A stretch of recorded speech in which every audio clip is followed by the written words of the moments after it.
doctrine Monroe boobu noonu dafa ni nous sommes les représentants de Dieu sur terre. Nous sommes les gendarmes du monde. Nous avons le droit, l'obligation d'intervenir partout dans le monde, sur terre, d'imposer la lumière là où il y a l'obscurité. Nous sommes les meilleurs. ñuy doxee ci gis-gis boobu noonu ba ci seen film yi yeeg xale yi ndaw yeeg yépp dañ lay jàngal ni la America is the best. sa drapeau seen drapeau sax amoo sañ-sañu lakk ko taal ko boo nekkul ak ñoom en guerre ba ci film yi soldat bi buñ ko tiiree bal sax day daanu ba pare soo ko jël drapeau bi teg ci kawam drapeau bi du daanu mukk parce que dañ ko def seen bopp yi. ñu jàpp ni ñoom ñoo am droit éclairer fépp fu lëndëm ñu teg ay organisation yu nga xamante ni seen mission mooy loolu muy ay CIA ay FBI ay NASA ki yëpp dans tous les secteurs dans tous les domaines ñoom ñooy meilleur ñoom ñooñu noonu ñoo dox ba les années 1900 ñu créer première guerre mondiale pour déstabiliser économie européenne créer deuxième guerre mondiale profito ci surtout Europe pendant la deuxième guerre mondiale créer ko OTAN mu nekk cordon ombilical bi lié États-Unis ak Europe créer ko Union européenne ñi déet ko waay pour la continuité de la guerre froide ñu nekk actionnaire majoritaire ci BRICS mu paradoxal lool nan la États-Unis nekkee actionnaire majoritaire BRICS bi parce que ñoom ils sont dans le renseignement ils sont dans le lobbying ils sont dans le B2B ils sont dans le move contre move ils sont dans tout ce qui est tricherie en quelque sorte ak duper ak convaincre l'autrui fexe ba jàpp ko dem parce que ñoom ils sont dans la stratégie moom James Monroe boobu noonu pendant les années 1820-23 moo créé dëkk bi ñuy wax Libéria boo xoolee Afrique les 54 états 52 yëpp am nañ colonisation am nañ domination coloniale Libéria mooy dëkk bu nga xamante ni kenn mësu koo coloniser nu mu demee parce que Monroe dafa ni noir yi bëgg ñibbi Afrique ana ngeen am ñu ne ko ñun de bëgg na noo dellu suñu réew mais comme jaayoon nañ seen sant yi dindi woon nañ seen sant yi doo ci gis ku sant Camara doo ci gis ku sant Niang doo ci gis ku sant Diop ay Weah la ñuy sant ay Jackson Johnson ak Carter mu xool Afrique fu ko neex ci booru golfe de Guinée bi mu dagg fa benn pays tuddee ko Liberté mooy Libéria tuddee capitale bi turam Monrovia jël Amérique jël noir américains yi delloo si leen kooku philosophie boobu mu am ak sañ-sañ boobu américains yi am ñoom président yëpp ci logique boobu la ñuy doxee moo tax ma naan la loi universelle n'existe pas su ma nee la loi universelle n'existe pas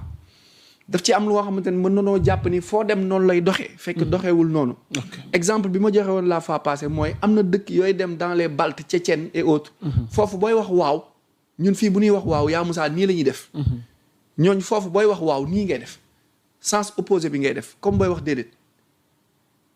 sooy boo demee am na ci benn communauté fii diggante Cameroun beeg Gabon bii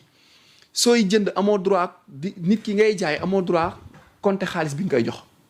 soo koy compter ni di ko jox day jàpp ne da nga ko saaga da nga ko manquer de respect te ñun fii Sénégal jàpp na ne xaalis da nga koy wàññi donc la loi universelle la pensée universelle boobu ñi am ni kii lii mu def nii du yoon ñoom pensée boobu nekkul ci ñoom d'abord teggi nañ lépp lu nga xamante ne mooy loi internationale droit international maintenant lu tax Maduro fii lañ ko waxtaane woon fii su plateau bi lu tax Maduro problème bi du Maduro kase mais Maduro mooy bunt bi am na yeneen ak ñeneen yu nga xamante ne bu paree ci ñoom la jëm dafa am ay raison yu ko waral raison bu jiitu wax nañ ko fii mooy Venezuela mooy premier producteur de pétrole dans le monde moo ëppale sax Arabie Saoudite li muy génnee ci baril mais shift la yor pétrole bu 10 la yor bien vrai que manufacturation bi day yéex par rapport ak yeneen pétrole yi mais mooy premier producteur de pétrole Venezuela mooy base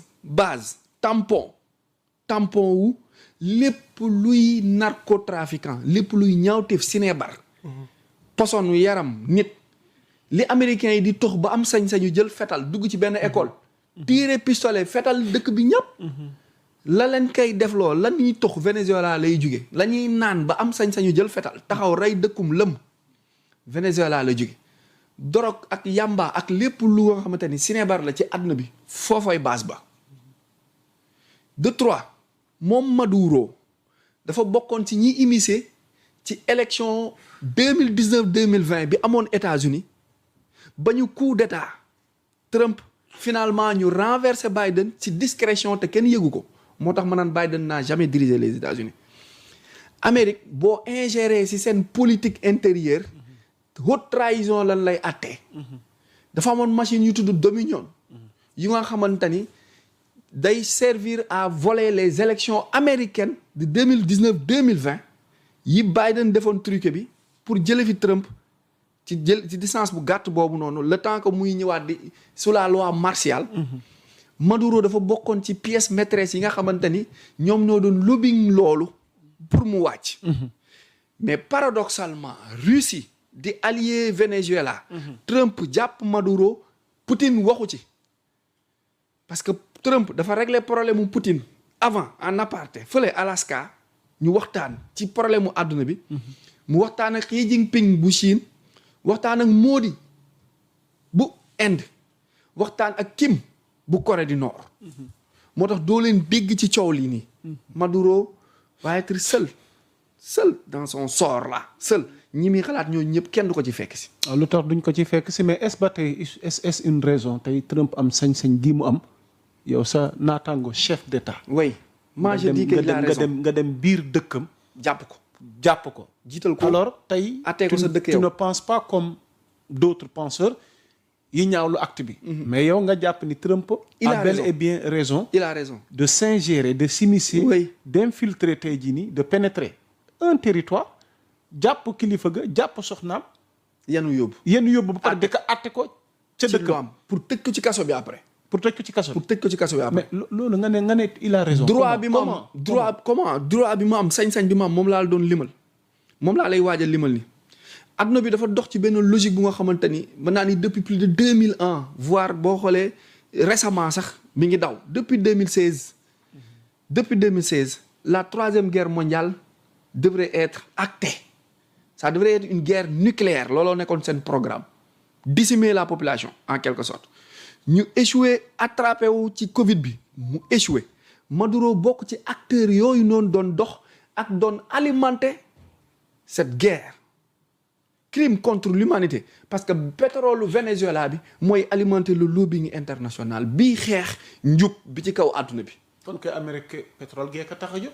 du Maduro ko intéressé ñu bari nee nañ pétrole bee ko tax a jóg mais moom li mu yor ci stock soxlawul pétrole Maduro bi mais da koy téye. xam nga lu tax day nangu pétrole Maduro bi pétrole Venezuela bi parce que pétrole boobu mooy servir aliment bi lobby ak lépp luy industrie armement bi créer guerre ci adduna bi ci pétrole boobu la ñuy dundee pour continuer di taal adduna bi di rey doomu jaambur yi di def trafic organe trafic de sang viande humaine yooyu noonu xam ni c'est horrible kenn du ko tudd un peu partout champs yi tàkk ci adduna bi yépp c'est à partir de ce pétrole vénézuélien moom la ñuy alimenté woo pour taal adduna bi kooku il a le droit bu fekkee moom dafa jàpp ni c'est le gendarme de la terre c'est le représentant de Dieu sur terre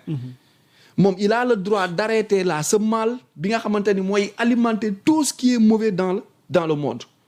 beneen bi dafa def ingérence à partir de la machine Dominion boobu doon voler l'élection américaine de 2020 mu jàppaat ko pour une autre fois mais lépp luy trafic bii jaar Amérique du Sud Colombie Brésil dëkk yooyu noonu di yéeg jàpp Nicaragua Panama ba dugg biir États-Unis Mexique Venezuela mooy base bi Trump est sur une logique mondiale pas américaine mais sur une logique mondiale. mais jàpp nga ne loolu dëgg la moom. si dëgg la.